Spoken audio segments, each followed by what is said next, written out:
Back in a jammed-packed Raymond James Stadium in Tampa, Florida for the Redskins and the Bucs. Perfect football weather in the mid-50s. Michael Pittman will check in as the running back on this series.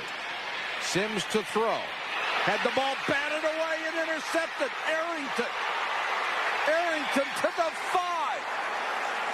21 yards on the return. PI, Portis the deep man. Sellers goes in motion.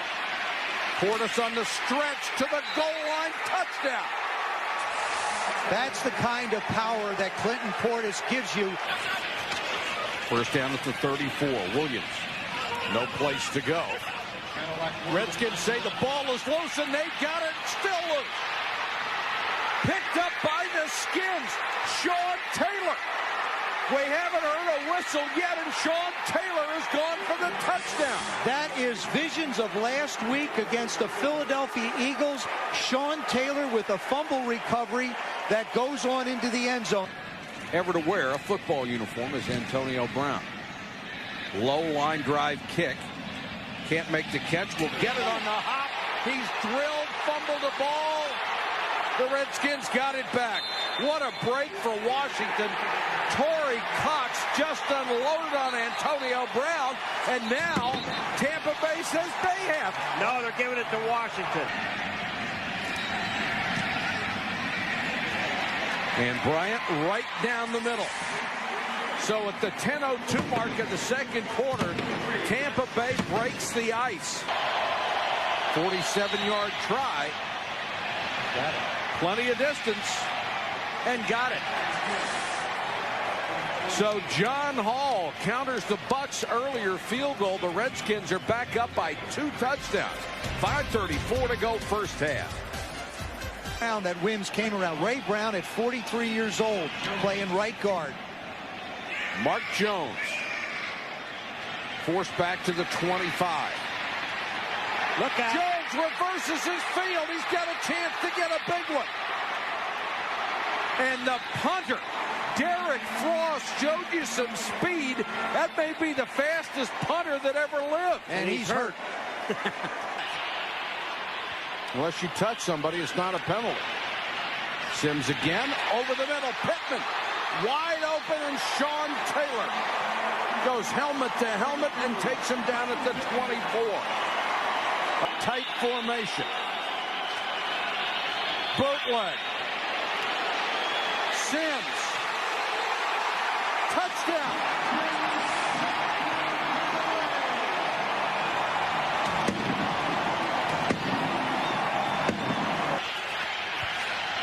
Three-man rush this time.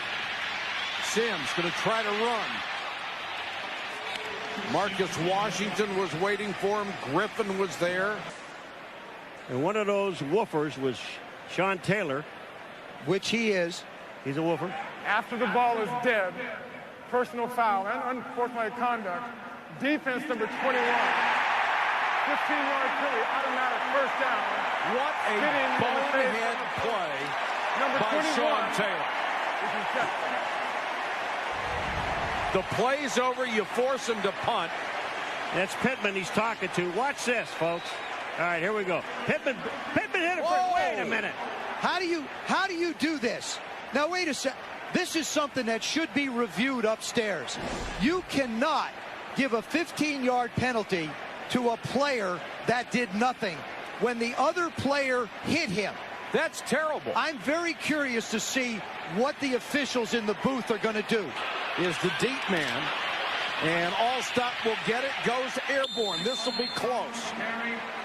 He had to get beyond the 18-yard line. If he didn't get beyond the 18, they don't have it. He might be short. Now, if you're John Gruden, you've gone on 4th down in the last game and managed to get it. You've been feeling really good about your short yardage and goal line offense. Do you go for it here? Look at Marcus Washington. You know what? If it's short, I go for it because the Redskin offense has done absolutely nothing. I agree. And instead of kicking the field goal, I would put my defense right back out on the field, figuring I'm going to get the ball back, and then I'll have a 4-down run if I need it. Well, they want a measurement to see how far they really have to go. They're almost going to be almost a full yard. Almost a full yard. You know what happened here? is Allstott, they had him close to the line of scrimmage. There it is. It's almost a yard. He didn't have enough momentum to get himself up in the air. Game on the line. Allstott, the deep man. Sims fakes. Pressure in his face, then throws incomplete. The Redskins brought the house. Marcus Washington in the face of Chris Sims, and what a courageous call by Greg Williams. Brunell throws back across the field, and it's intercepted. Should have been caught by Taylor Jacobs. Instead, it goes to Brian Kelly. Sims deep. Touchdown. Edel Shepard lost the ball when he hit the ground. Are you kidding? A perfect throw. Again, let me just repeat. It's in the end zone. It's the same as in the playing field. Outside the end zone, you've got to have control of the ball when you come down. Joseph? He beat Carlos Rogers, and the pass was perfect. You'll see the ball start to squirt up. He catches it now. As he starts to bring it in, the ball squirts up. He does not have control right there when his knee hits the ground. It looks like it, but the other shot shows, and then when it comes out. And remember, the call on the field is incomplete. That's so correct. They have to have overwhelming visual evidence to overturn it. The receiver, in the process of making a catch, was going to the ground. Independent of his knee hitting, if the ball comes loose upon contact to the ground, by rule, incomplete. Well, you know what? Great call. Mike Carey, not only is it a call, but Mike Carey does as good a job as anybody that we have an opportunity to work with. Carey. Fourth down. They've got to have this play to stay alive. Sims are going to try the same thing, incomplete. Oh, and he had him open, too. Chris Sims had Edel Shepard open again up the sidelines. Frost. He shanked it. Horrible punt. He kept it away from Joey Galloway. No, I meant out of bounds down the field, not at the 46-yard line. A 14-yard clunker. They like to throw to Alex Smith in there. Three-man rush. That one's tipped and intercepted. I don't believe it. It's Marcus Washington.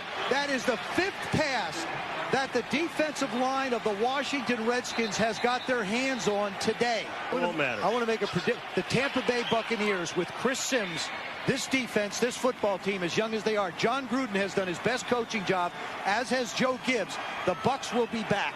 That is 6 in a row for Joe Gibbs and the Washington Redskins. They have basically been in a playoff mode for a month and a half. The final score, the Redskins 17, the Bucs 10. We'll be back to Tampa after this.